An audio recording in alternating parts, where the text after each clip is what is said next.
awalnya kok bisa ada orang kepikiran buat bikin mata uang digital cryptocurrency gitu Pak? Emang uang fisik nggak cukup apa gimana nih Pak? Sebenarnya ini gagasannya jadi ingin menggunakan uang tidak lagi pakai perantara, selama ini kan pakai bank sekali lagi. Dan beberapa analis ekonomi mengatakan akan mustahil kalau fluktuasi uang digital itu masih sangat tinggi seperti hari ini. Ternyata ada sisi lingkungannya yang merugikan ya, pasti juga baru tahu nih Pak. Ya sangat merugikan, sangat merugikan. Ketika Anda menambang kripto, Anda sebenarnya merusak lingkungan dalam skala yang sangat tinggi.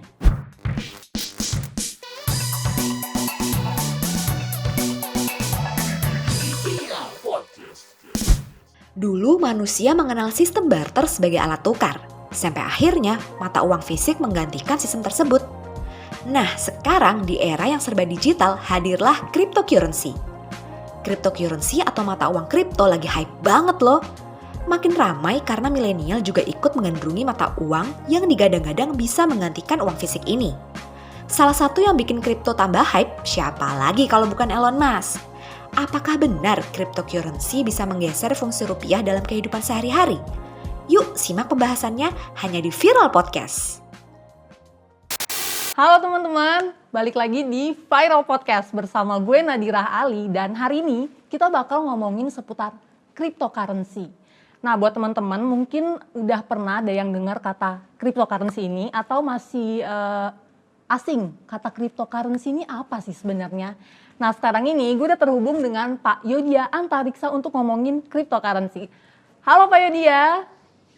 Halo, selamat siang. Siang Pak, oke.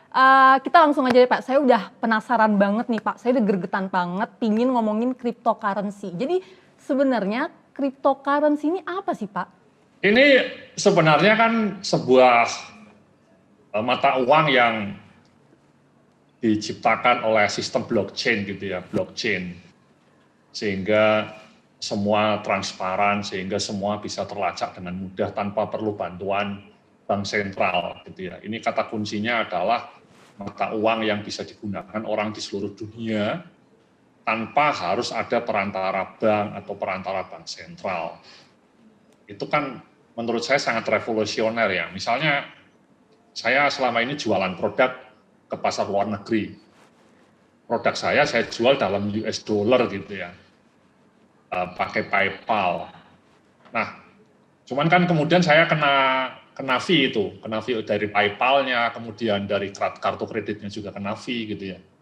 Nah bayangkan kalau kemudian saya pakai cryptocurrency, orang langsung bisa bayar dengan saya tanpa perantara lagi, sehingga menjadi lebih efisien, saya tidak perlu bayar fee ke PayPal, saya tidak perlu bayar fee ke Mastercard atau Visa atau apapun. Jadi menurut saya itu sisi manfaat dari cryptocurrency kalau kelak digunakan oleh banyak orang ya. Oke, jadi ini saya bisa katakan bahwa cryptocurrency ini secara garis besar adalah mata uang digital, betul ya Pak? Ya, mata uang digital yang bisa digunakan orang di seluruh dunia tanpa acuan mata uang lokal. Untuk jenisnya sendiri, ini tuh mata uang tunggal atau berbagai jenis atau gimana nih Pak? Banyak ya, cryptocurrency banyak ya, mungkin ada lebih dari 50 jenis ya, 50 yang sekarang jenis. Ada yang namanya Bitcoin, yang paling sangat terkenal kan Bitcoin. Tapi ada banyak lain yang sebenarnya juga muncul, misalnya Ethereum, atau Litecoin, atau kemarin Dogecoin gitu ya. Jadi semuanya sebenarnya juga saling bersaing, tapi saat ini yang paling menonjol adalah Bitcoin. Jadi, dan yang paling banyak digunakan oleh orang-orang di seluruh dunia juga Bitcoin. Banyak toko-toko online di dunia yang sekarang pelan-pelan menerima pembayaran dengan Bitcoin, gitu. Oke deh, dari yang tadi Bapak sebut nih, beberapa jenisnya, memang saya juga seringnya dengar Bitcoin tuh Pak, sering di media sosial. Kalau menurut Bapak, Bitcoin kenapa bisa sepopuler itu ya Pak? Mungkin karena dia pionir gitu ya, dia pionir, biasa kan kalau pionir itu punya kemenangan adopsinya jauh lebih cepat. Nah, karena kemudian pionir, makin banyak orang yang pakai, makin banyak orang yang tertarik, itu kan namanya network effect, efek network. Jadi makin banyak orang membicarakan, makin banyak orang menggunakan, dan kemudian akhirnya makin banyak lagi orang makin menggunakan. Jadi keramaian mengundang keramaian, dan kemudian sekarang paling luas diadopsi oleh berbagai kalangan di dunia. Gitu. Oke. Bitcoin ini adalah pionir dari cryptocurrency gitu ya Pak? Aku ingin tahu nih Pak, sejarah awalnya kok bisa ada orang kepikiran buat bikin mata uang digital cryptocurrency gitu Pak? Emang uang fisik nggak cukup apa gimana nih Pak? Iya, sebenarnya kan gini Mbak. Jadi sebenarnya ini gagasannya tadi, jadi ingin menggunakan uang tidak lagi pakai perantara. Selama ini kan pakai bank sekali lagi. Itu kata kuncinya sih para penemunya ya. Satoshi Nakamoto dulu sampai sekarang juga orangnya belum ketemu gitu ya. Orangnya belum ketemu Pak? Ya nanti saya Satoshi Nakamoto nanti saya cerita itu. Jadi gagasan awalnya itu mencoba menggunakan uang digital sehingga kita bisa transfer kemanapun dengan sekali klik-klik, uangnya disimpan di smartphone kita, tidak perlu pakai fisik. Sebenarnya Bank Sentral Cina sudah punya gagasan mau bikin uang digital, tapi acuannya tetap pakai uang mata mereka. Bank Indonesia juga. Jadi maksud saya gini, misalnya rupiah, nanti kalau digunakan dalam bentuk digital ya nanti kita bisa menyimpan rupiah kita dalam bentuk digital ya. Jadi betul-betul uang fisiknya sudah tidak ada. Nah itu di Cina, bank sentralnya paling maju di seluruh dunia. Mereka nanti akan menciptakan uang digital, jadi warga Tiongkok itu tidak akan lagi menggunakan uang fisik. Cuman itu kan uang digitalnya tetap mengacu ke bank sentral, tetap ada aturan-aturan bank sentral. Nah kalau digital coin, digital currency Bitcoin ini kan tidak mengacu ke bank sentral, jadi dia independen. Itu yang membuat bank sentral agak marah kan, karena mereka menganggap nanti kalau Bitcoin ini muncul, peran bank sentral kan jadi tidak ada lagi, itu agak sedikit bahaya sebenarnya bagi stabilitas ekonomi makro. Jadi itu sih sebenarnya gagasan awalnya, menciptakan perputaran uang yang makin efisien, tidak ada hambatan, tidak ada perantara lah. Oke, itu kan kalau di China begitu ya Pak. Kalau di Indonesia sendiri sejauh mana nih Pak perkembangan cryptocurrency-nya? Soalnya saya dengar-dengar udah banyak penggunanya, tapi memang belum umum gitu Pak. Ya di Indonesia mungkin lebih banyak untuk investasi, untuk trading ya, untuk trading spekulatif ya. Maksudnya beli hari ini jual minggu depan, atau beli hari ini jual bulan depan. Masih banyak belum banyak gerai, misalnya Tokopedia kan belum menerima Bitcoin. Kalau saya mau beli ke Shopee misalnya kan nggak bisa saya bayar pakai Bitcoin kan. Jadi orang-orang di Indonesia masih pakai Bitcoin atau Ethereum itu untuk spekulasi ya, karena kan harganya naik terus nih di 1 tahun terakhir ini atau 6 bulan terakhir. Berarti fungsinya mirip-mirip seperti emas gitu ya Pak? Kalau di Indonesia sendiri? Karena belum bisa dijadikan alat pembayaran. Iya, ya mirip emas, cuma digital, bentuknya digital, jadi kita tidak ribet kan. Kalau emas kan, misalnya Anda punya uang 1 miliar dibelikan emas, itu kan 1 kilo, itu kan ribet. Bawanya kemana-mana ribet, nyimpennya ribet. Kalau Bitcoin kan seperti ya disimpan di smartphone Anda atau di laptop Anda, jadi sangat efisien, sangat ringkas gitu. Oke, tapi saya dengar-dengar nih Pak, katanya Indonesia udah ada bahasan untuk bikin cryptocurrency-nya namanya e-rupiah. Bener ya Pak? Ya kalau itu mungkin konsepnya digital, mata uang digital. Jadi sebenarnya bank-bank sentral dunia merespon kalau Anda butuh digital currency, jangan pakai Bitcoin dong, ngapain. Nanti kami bank sentral juga akan bikin mata uang lokal dalam bentuk digital. Seperti di Cina sekarang sudah mulai diadopsi. Jadi betul-betul tidak ada uang fisik lagi, pakai digital. Selama ini pun kalau kita pakai mobile banking kan sebenarnya juga tidak ada uang fisik kan. Saya sudah jarang megang uang fisik kan Mbak ya. Semua pakai mobile banking. Tapi kan mobile banking itu ketika saya ke bank kan uangnya masih ada kan. Saya misalnya mau narik 1 juta itu kan rupiahnya ada. Nanti kalau uang digital e-rupiah itu muncul, kalau saya ke Bank BCA misalnya, saya mau ngambil uang fisik bentuknya digital 1 juta itu tidak lagi pakai kertas, nanti tellernya itu ngasih kode saja ke saya, dia ngasih kode tik, masuk tuh ke dompet digital saya, masuk ke smartphone saya. Nah nanti ketika saya bayar untuk GoPay, untuk GoFood itu kan sekarang juga sudah digital, cuman sekali lagi Cuma itu tetap dompet digital gitu ya Pak, bukan mata uang. ya bentuknya fisik, ada uang fisik, nanti e-rupiah itu bentuknya ya digital, jadi menarik juga. Itu menurut saya lebih bagus daripada harus pakai Bitcoin. Lebih baik ke depannya uang-uang rupiah, dolar atau yen itu semua bentuknya digital juga, tapi tetap mengacu ke yen, mengacu ke rupiah, mengacu ke US dollar atau Singapore dollar gitu loh, Mbak. Oke, Jadi tadi tetap uang mata uang bank sentralnya masing-masing gitu loh. ya berarti masih based on sama bank sentralnya gitu ya Pak. Aku mau Iya. balik lagi nih Pak.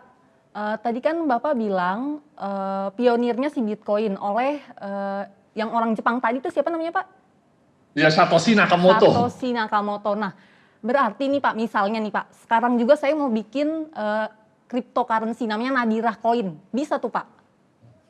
Bisa ya, bisa, betul bisa itu sepanjang Anda punya teknologi blockchain-nya, Anda punya Persyaratan untuk bikin cryptocurrency-nya tuh kayak gimana Pak?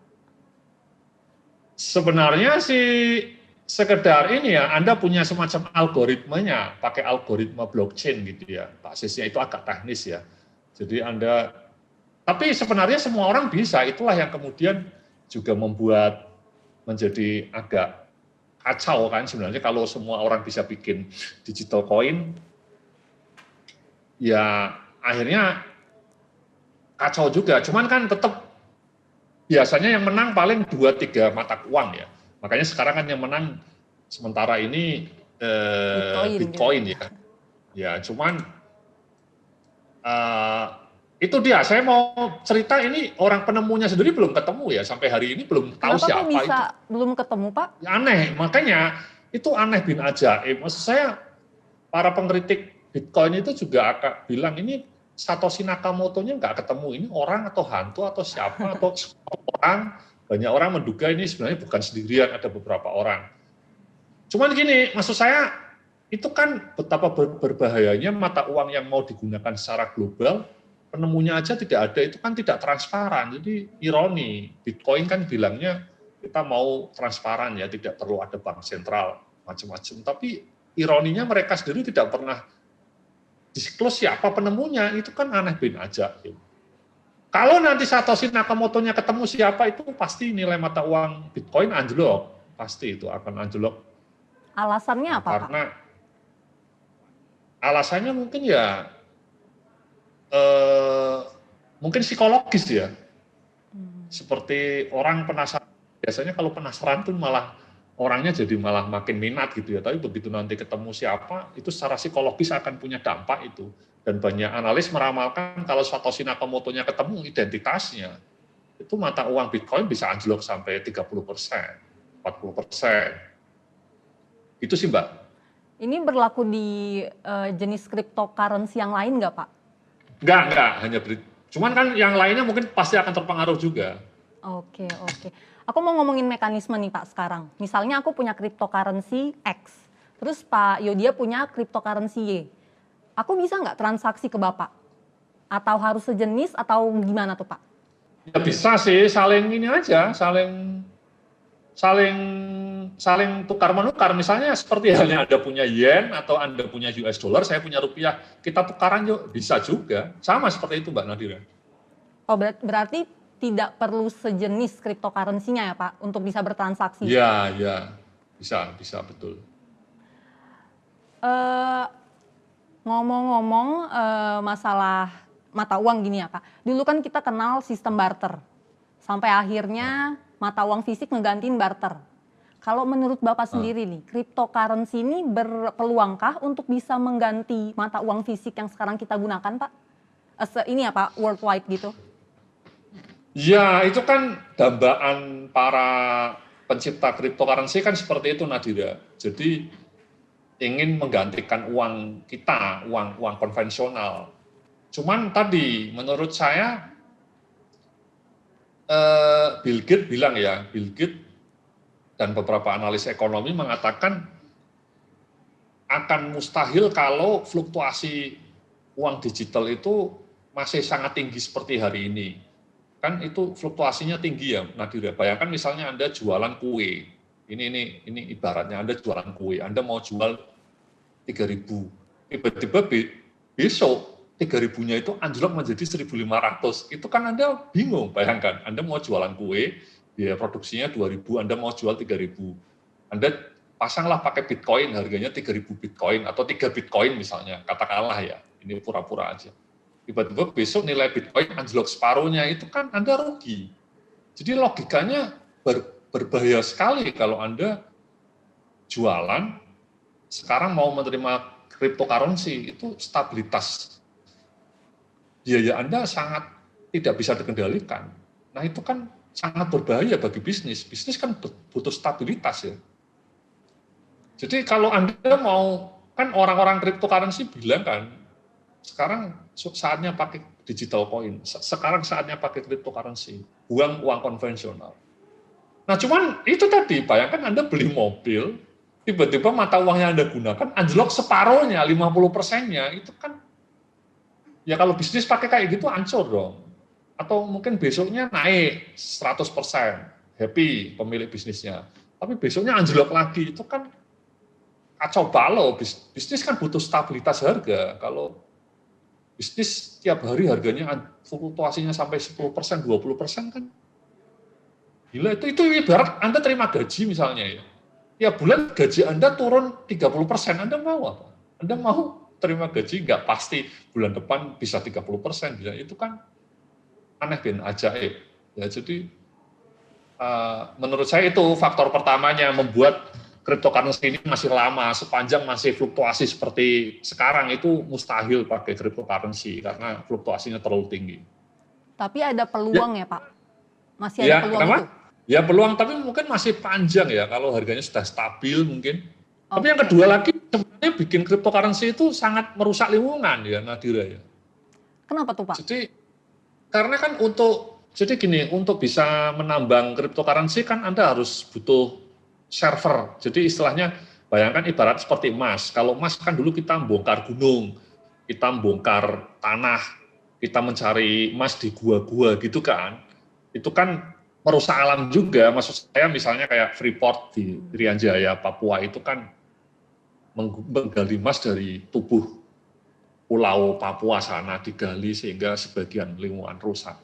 Tapi ternyata cryptocurrency itu juga hampir sama. Jadi untuk bisa menambang satu kripto Bitcoin misalnya, Anda butuh server yang kapasitasnya sangat tinggi. Sehingga listriknya harus, misalnya ada teman saya sekarang menambang istilahnya, menambang kripto. Itu dia butuh daya listriknya itu sampai 30.000 watt gitu. Itu menurut saya sangat boros dan Bill Gates bilang itu berbahaya sekali. Jadi pencemaran lingkungan karena menambang kripto itu sangat berbahaya. Karena menghabiskan listriknya kan pakai batu bara. Batu baranya kan mencemarkan lingkungan. Jadi kebutuhan listriknya bisa tersedot habis, Mas.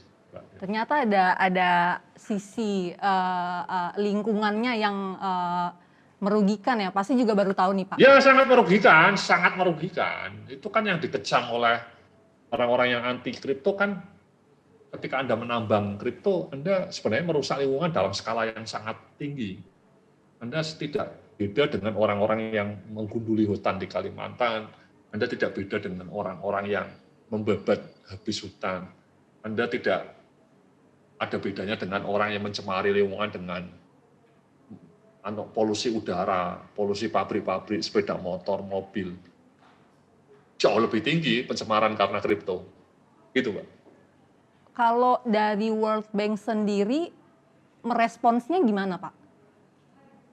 Ya nggak setuju ya, nggak setuju lah mereka, nggak setuju. Ya. Nggak setuju tapi masih digunakan. Maksudnya orang-orang nggak bisa dilarang, nggak bisa dilarang. Ini kan independen. Nggak bisa dilarang, ini kan tidak ada institusinya. Ini kan independen. Tapi kan karena ini lintas negara juga, berkaitan dengan banyak negara, kenapa pemerintah nggak bisa turun tangan gitu Pak? Saking kuatnya entitas setiap cryptocurrency-nya atau kayak gimana, kok sampai pemerintah nggak bisa untuk turun tangan gitu Pak? Ya masih bingung juga mungkin ya, regulatornya masih belum punya aturan, masih melihat dinamikanya saja dibiarkan gitu ya. Saya rasa sih mungkin pihak pemerintah, pihak regulator juga wait and see gitu ya. Sikapnya wait and see gitu. Tunggu dan lihat. Itu menurut saya sih, Mbak. Oke. Saya mau balik lagi nih. Tadi Pak Yudya kan katakan kalau di cryptocurrency ini nggak mengenal institusi seperti bank begitu ya Pak? Benar Pak? Ya. Nah kalau misalnya saya punya cryptocurrency, terus entah saya kehilangan akun atau ada kendala gitu, saya bisa mengadukannya kemana Pak? Ya itu hati-hati, karena kalau password Anda lupa, Anda ya hilang, uang Anda bisa benar-benar hilang. Jadi, nggak ada upaya untuk mengembalikannya, saya harus kemana gitu Pak? ya tidak bisa, Anda hilang. Seperti Anda lapor polisi, ya polisi nggak bisa apa-apa. Itu kan seperti Anda kehilangan uang saja. Misalnya dompet Anda hilang, terjatuh di jalan raya, ya sudah hilang. Ya makanya passwordnya harus selalu disimpan. Jadi nanti perampok-perampok itu justru memaksa Anda untuk, kalau sudah pakai digital coin ya, digital currency itu, perampok-perampok itu akan memaksa Anda untuk ngasih tahu passwordnya supaya dia bisa mencuri uang digital Anda. Oke, ngomongin masih kekurangan dari si cryptocurrency ini. Kalau di mata uang fisik kan bisa dipalsuin tuh Pak. Nah kalau di cryptocurrency ini peluang untuk pemalsuannya gimana tuh Pak? Apa hacker atau? Tidak ada. Cuman bisa dicuri justru oleh hacker-hacker gitu. Dicurinya gimana tuh Pak? Pakai teknologi, ini kan sebenarnya the danger. Misalnya kayak GoPay, digital coin itu kan, mobile banking itu kan sebenarnya jauh rentan juga berbahaya. Karena sekarang kan malingnya, kalau dulu malingnya mungkin pakai pedang gitu ya, pakai pistol gitu ya, merampok. Sekarang malingnya nggak pakai apa-apa, pakainya otak. Jadi di depan laptop sepanjang malam kemudian dia membongkar sistem security HP Anda, security-nya smartphone Anda atau laptop Anda bisa dicuri. Ya itu kemampuan teknologi sih ya. Maksudnya cyber security namanya. Cyber security. Jadi keamanan digital itu juga sebenarnya sangat berbahaya. Peluang untuk dicurinya itu juga tinggi. Jadi hati-hati juga. Berarti high risk, high gain juga ya Pak?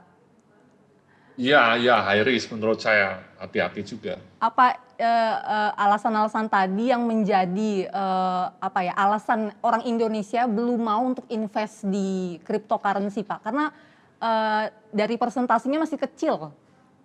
Iya, saya rasa sih seperti itulah ya, karena ini kan nilainya masih sangat fluktuatif. Jadi kalau mau dipakai untuk jual beli barang, untuk transaksi sangat beresiko. Tadi saya cerita ya, yang pertama ya.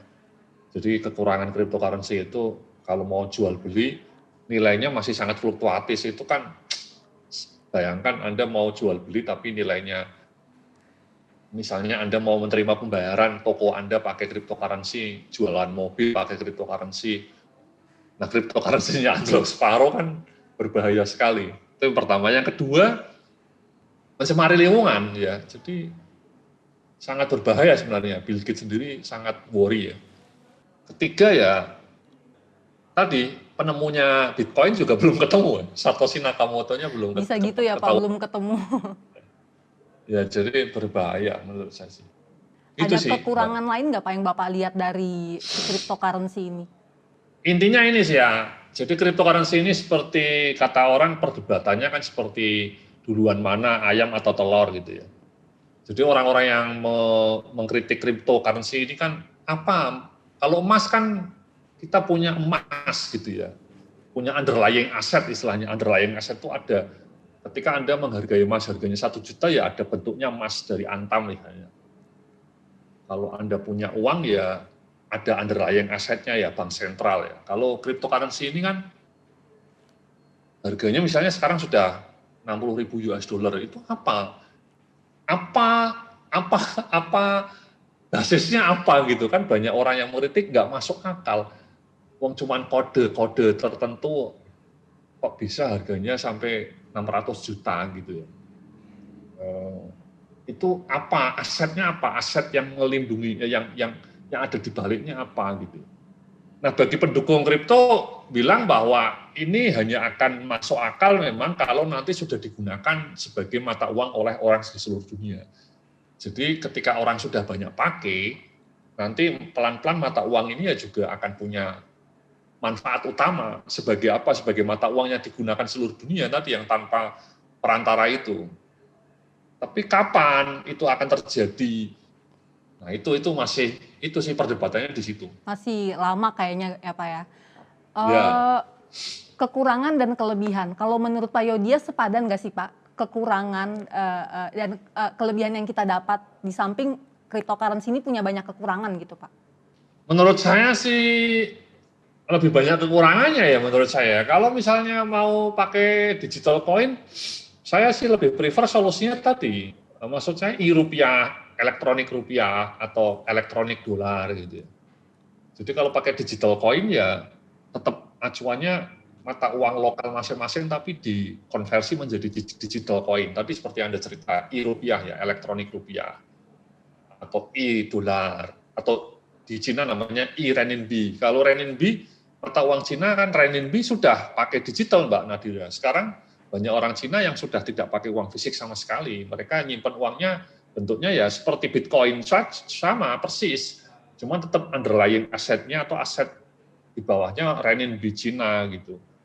Itu menurut saya lebih masuk akal. Kalau mau fungsinya tidak ribet, kalau fungsinya membuat efisien, kalau fungsinya untuk menghilangkan perantara itu kan dengan digital nantinya akan juga transparan. Dan digital coin Cina juga pakai blockchain gitu ya, pakai sistem blockchain sama.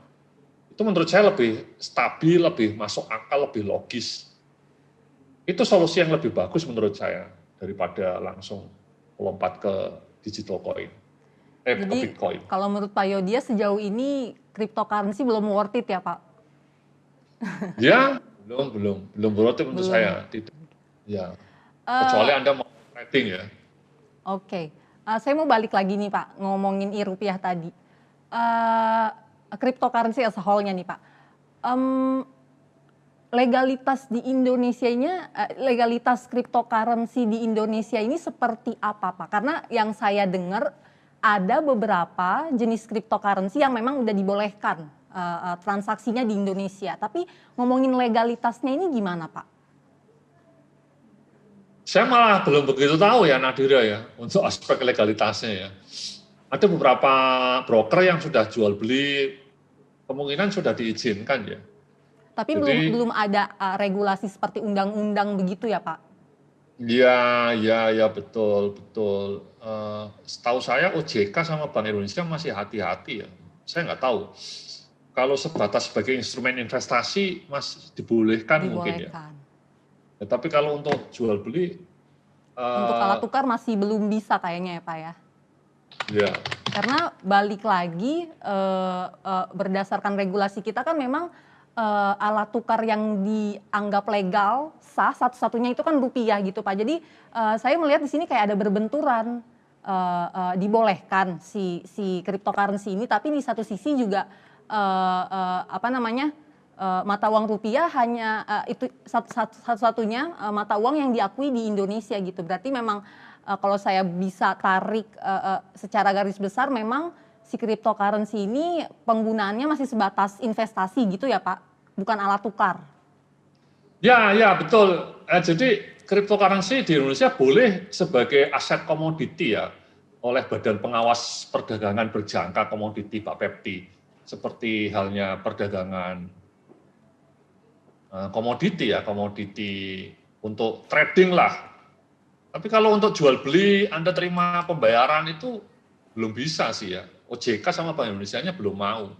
Ini diizinkan di Indonesia itu hanya sekedar sebagai sebuah bursa berjangka ya, seperti halnya Anda beli forex, foreign exchange, atau Anda pakai future index gitu ya, untuk trading aja. Jadi tidak ada bedanya dengan trading forex. Tapi kalau cryptocurrency sebagai sebuah mata uang buat beli mobil, buat beli ke Starbucks misalnya, belum boleh sama Bank Indonesia belum bisa. Dan penggunaannya Misalnya- memang masih sama kalangan atas saja ya Pak? Bukan, misalnya Anda ke Tokopedia atau ke Shopee mau belanja online, bayar pakai cryptocurrency, belum bisa. boleh. Ya, cryptocurrency boleh di Indonesia hanya sebagai komoditi untuk trading. Jadi betul-betul trading kayak trading emas, trading perak, trading forex itu, Mbak. Oke, terakhir nih Pak, pertanyaan terakhir.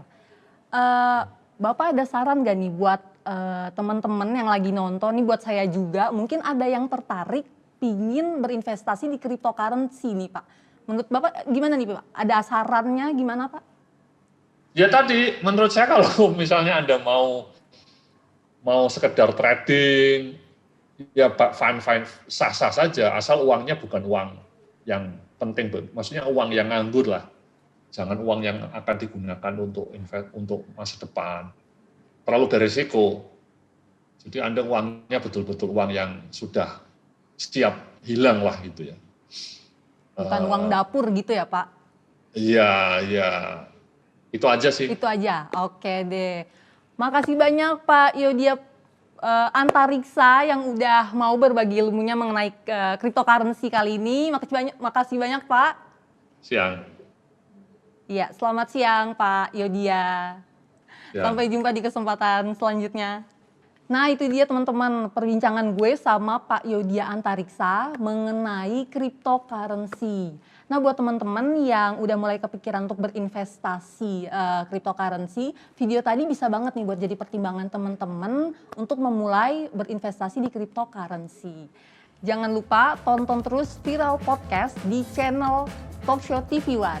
Dan jangan lupa teman-teman untuk klik subscribe dan like video ini. Kita jumpa lagi di Viral Podcast berikutnya. Bye!